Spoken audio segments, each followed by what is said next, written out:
Okay, once you start Fusion, you've gone through all the process of getting a license and installing it and um, clearing all of the welcome messages and everything else. You should come to a screen that looks a bit similar to this. So I'm going to click New over here on my left-hand side.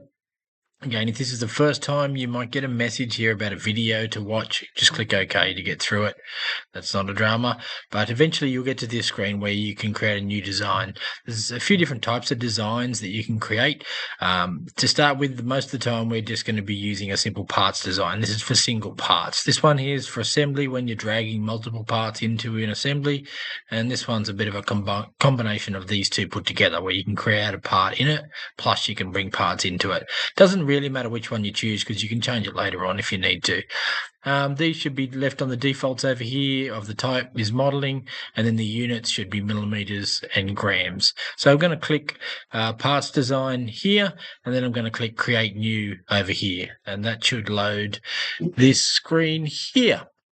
Now, there could be a data panel shown on yours. If I hit these 9 dots, you can see that I can shrink up the data panel and I can expand out the data panel.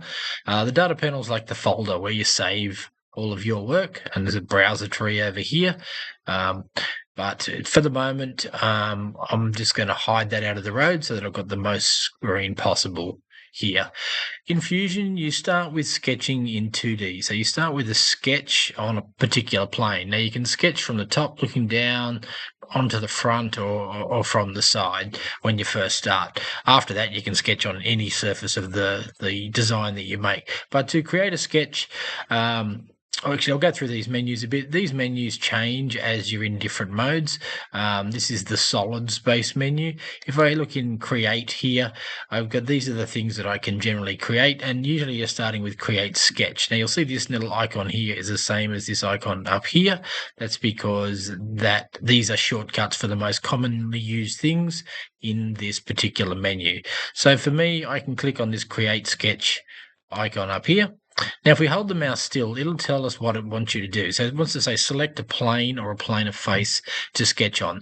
So if this is highlighted here, that means you're sketching from the top down. If this one's highlighted and you click on it, that means you're going to be sketching on the front face, and then this one means you're going to be sketching on the side face. So most of the time you'll probably start sketching from the top down. So I can either click on here to start my sketch, or just hold the mouse anywhere in this bottom third of the screen, and then this thing will go blue. So it's just faster to put the mouse down here and then click. Now your screen will spin around like this to show that you're sketching on top. I've got that auto spin turned off. That's why I had to click on look at to make it spin. Now, I would thoroughly recommend using a mouse when you're working on this program because using a touchpad in CAD, it can be done, but it's a lot easier if you use a mouse. So for instance, with the mouse, I can zoom with a scroll wheel in and out like this. I can pan left and right by clicking the center scroll wheel down and dragging one way or the other. And I can even orbit the view, which would make more sense once I've got something on here. But to start with, in this particular tutorial, we're going to create a puzzle piece. So I'll get the puzzle piece up here, the designs of it. I'm going to open my document browser, go into the folder where I have the puzzle piece saved. So Fusion can also be used for doing diagrams and such. So I'm going to close this document browser back up again, either with this data panel or this cross here. Both of them do the same thing.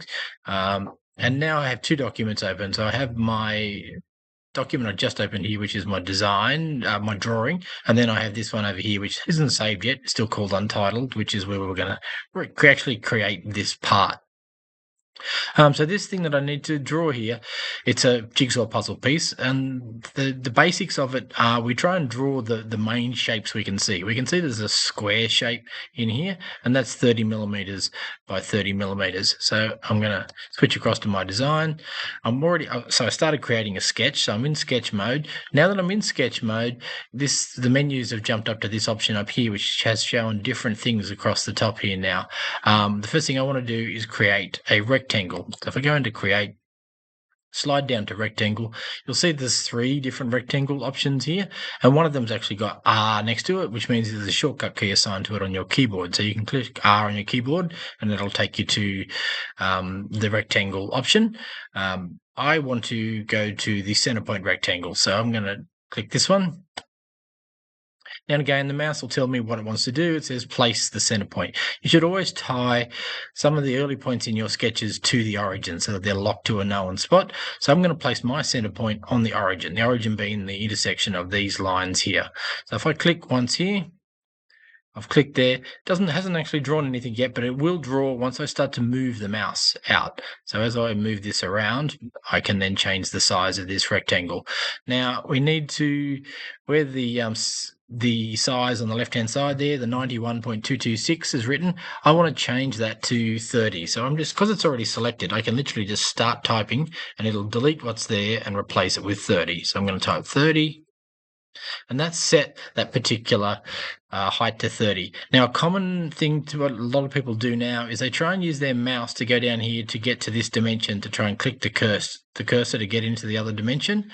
You can't do that. You actually have to use the tab key on your keyboard, which is over on the left-hand side, to make the cursor change focus from where it is to down on the bottom down here. So that was a tab key press. And then I'm going to type 30 in here. Now that's created a rectangle that's 30 millimeters by 30 millimeters. And to finish this process off, I can use tab again to go back to the other one if I need to make a change. So I can tab between the dimensions. But I'm happy with the 230 by 30s, so I can press enter to finish that off. Now, I'm going to Control Z this to go back because I'm going to demonstrate what a lot of people do wrong at this point. So Control Z gets rid of it. I'm going to start my rectangle. So that was a 2-point rectangle, but from the 2-point rectangle, I can easily choose the other types of rectangles over here. All right. A lot of people miss the origin. It's where the tip of the arrow is. So I want that to be there. Click there. And the other thing that people do is they'll type the first dimension, 30, and then they'll press enter.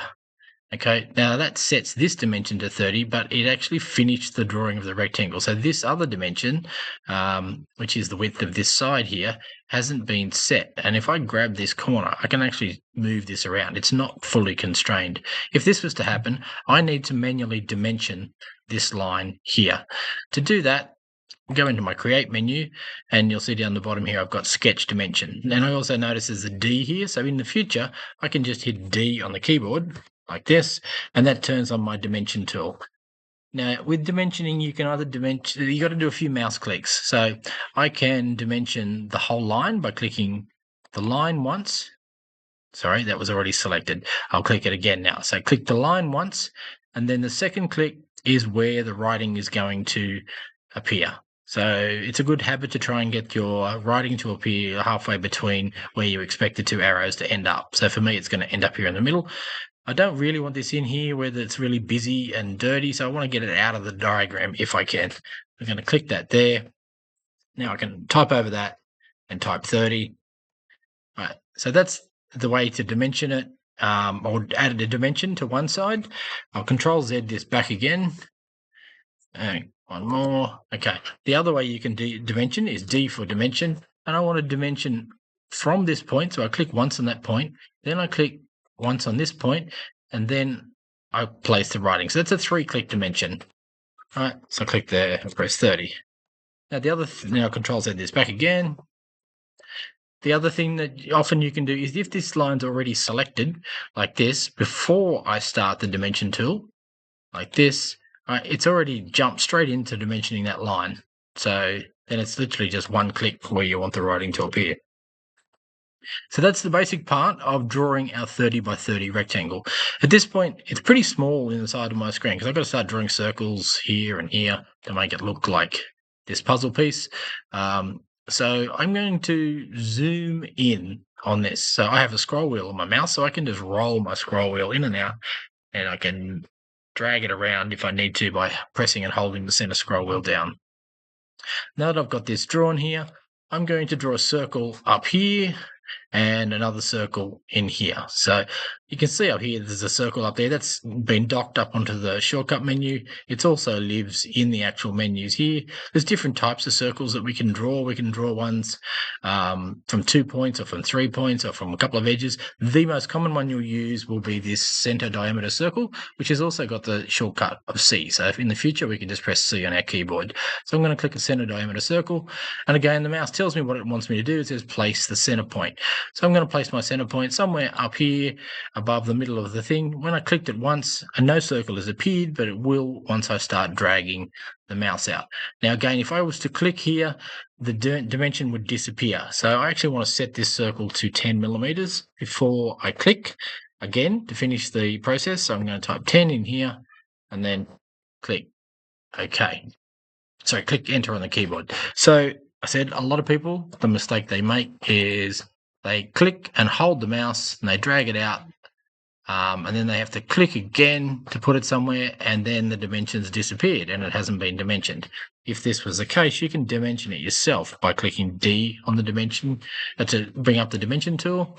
Click on the circle and then click where you want the dimension size, the writing to appear. I'm going to put mine out there and then type in 10. As soon as I press enter, that'll lock that in.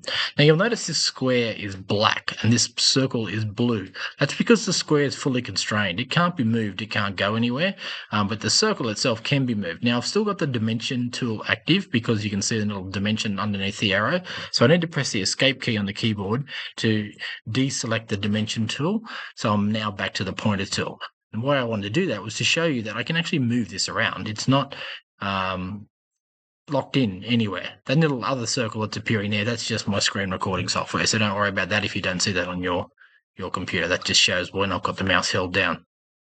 Now, I need to lock this into a position. So if we have a look over on the puzzle piece, you'll see that this circle here is 8 millimeters up from this line here. So I've sort of drawn this 90 degrees out of rotation, but that doesn't matter.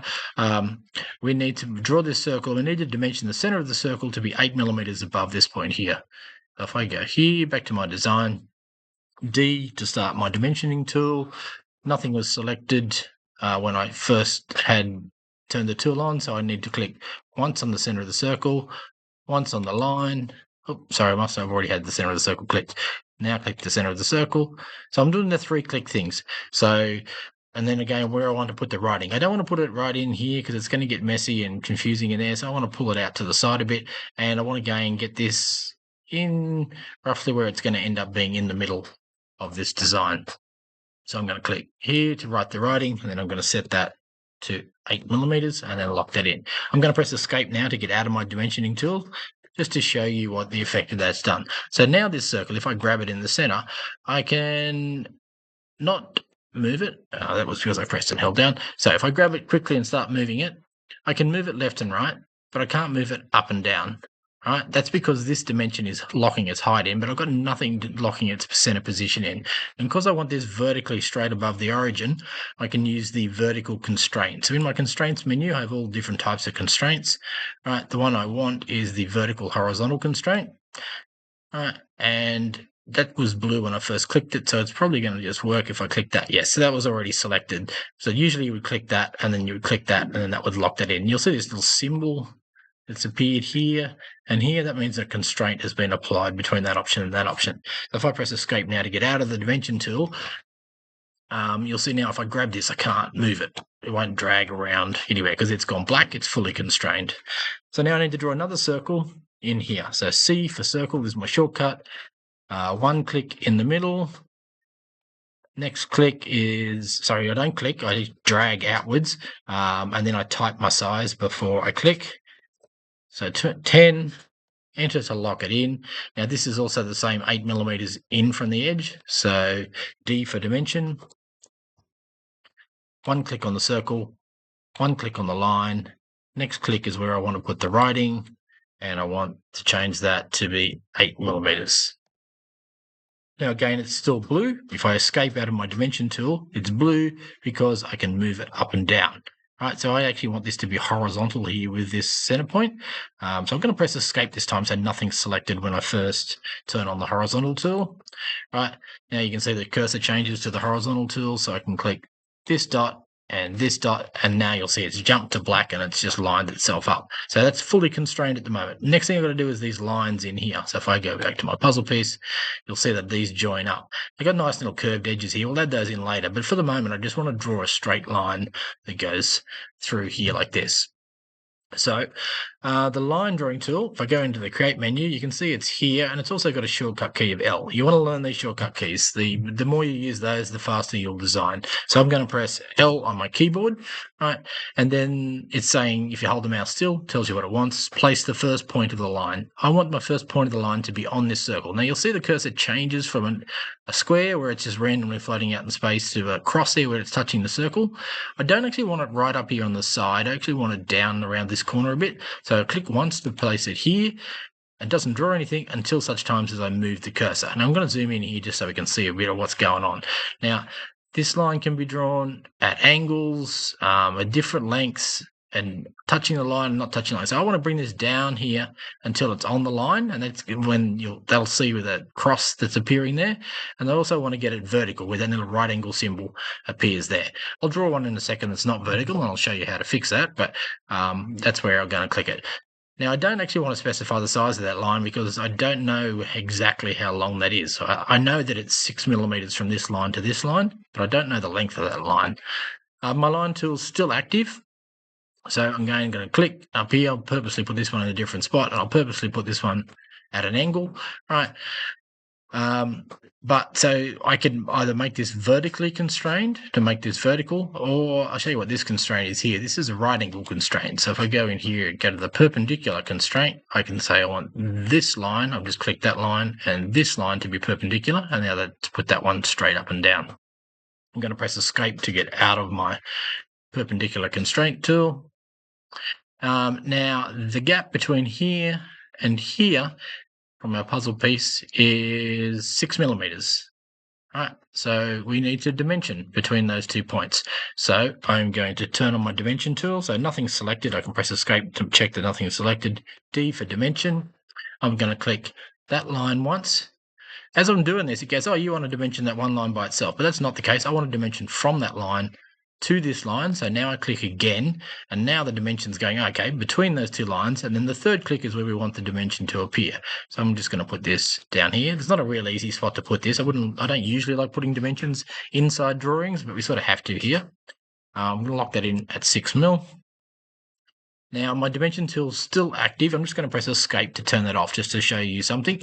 These are blue. They've been dimensioned, but they're still blue. Now, the reason they're blue is because I can drag them left and right. They're staying 6 millimeters apart, but they're not centered over the top of this at the moment. So what I really need to do is make this line to be 3 millimeters from this center point here.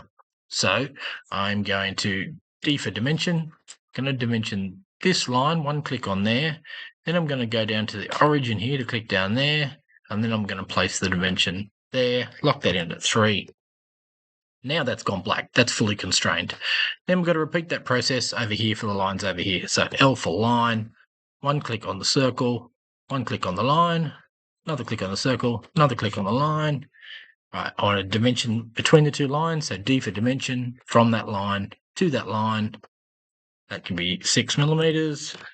And then I want a dimension from that line to the center of that circle, another click, 3 millimeters, and now that's fully constrained. So that's got our puzzle piece of drawing fully constrained. We've been drawing in the 2D option here. So when I click finish now, I can pull this back into 3D by clicking on my view cube and dragging it around, or a real simple way is to click on this house. You press this house button here and that'll just pull it around in 3D view. And I want to do this before we pull this shape up into 3D to show you what it looks like. So if I click on the create menu now, what I'm trying to do is this extrude. This extrude is where you grab a profile and you pull it up into shape. And you'll notice there's an E shortcut here. So I'm actually going to click back out of this menu and just press E on my keyboard to launch the extrude palette. So the extrude palette's sitting over here. Every now and again, students that push these things out of the road and hide them up, I don't recommend doing that because you forget that you're in extrude mode when you do that. I'd prefer you to leave these out until such times as you're done with the extrude. The type of extrude is this normal one. The profiles, it's asking what profiles do you want to extrude. Now, profile is any of these blue areas here. So if I just click anywhere in this blue area, you'll see that it highlights that particular profile. And I want more than one profile. I also want this bit here, and I want this piece over here. So I'm just clicking on these profiles as I need them. Now, this arrow here is what lets me extrude this part. So I can grab this arrow with the mouse and just pull it up, or I can go down. Either way, it doesn't really matter. I'm going to go up, and then you'll see a distance over here that shows how far you've pulled it. So I can type, that's all fully selected, so I can literally just type and it'll replace what's there. I want mine puzzle piece to be 3 millimeters thick because that's how thick acrylic and MDF are. So I'm going to type 3 there, and then I'm going to click on all this. We'll go through later, but for the moment, we'll leave that as the default. So it should just be new body, 3 mils of extrude. Go OK. And now that we've converted our 2D shape into a 3D shape. The next things we need to do, you'll see from the drawing, is that these little corners in here are rounded. That's rounded there, and over here. Right, and you can see here is this R2. That means that's got a radius of 2. That's called a fillet. So if I go back to my design, all right, I'm going to start the filleting tool. Now, this one's in Modify. You'll sort of start to learn where these things are. A fillet is for like rounding a corner. That's what that means. So it's also got a shortcut key, F, associated with it. So I'm going to click out of my menu and actually use the shortcut key, F, to bring a fillet. Now, what I need to do, I'm going to send a scroll wheel here just to drag this out a bit. Oh, drag this out a bit. Right, I need to fillet this edge here, and I also want to fillet this edge here, this edge here, this edge here. You got to remember where the tip of the arrow is. So I don't want to be sort of selecting right up here because I can accidentally jump around to the wrong face. Right? You want to be like down here in the middle where the tip of the arrow is. Now, Fusion has this nice feature. There's an edge over here that I need to fillet as well, and it'll select through. So as long as my mouse is anywhere near that edge, when I click, I can select that edge there. Likewise, I can get this edge here, this edge here, and this edge here. Now, from our diagram, that is a 2 mil radius on these ones and on these ones. So I need to go back. Oh, I've lost my fillet because I jumped to another window. Quickly just jump back in and grab these. All right, and I can actually manually drag this fillet in shape, in size. All right, it sort of gets a bit out of control sometimes when you haven't got much movement. But what I want here is a 2 mil fillet. So I'm going to type in 2 in there, and then go OK. Now that's finished our puzzle piece. So we probably should save the puzzle piece at this point in time. Save our project. So that's up here on the floppy disk menu. So I'm going to hit save. This is where your puzzle piece is going to be saved into. Depending whether you've been added to the FRC team, you might see FRC here, or you might not, or you might see default project over here. If you're part of the FRC team, we usually get you to put it into a particular folder. So we have an FRC training folder. I'll double click on that, and I'll just call this puzzle piece training. And I'm going to click save, and you'll see up here at the moment it's untitled. As soon as I click save, it's now changed to a named piece, and that's the end of that tutorial.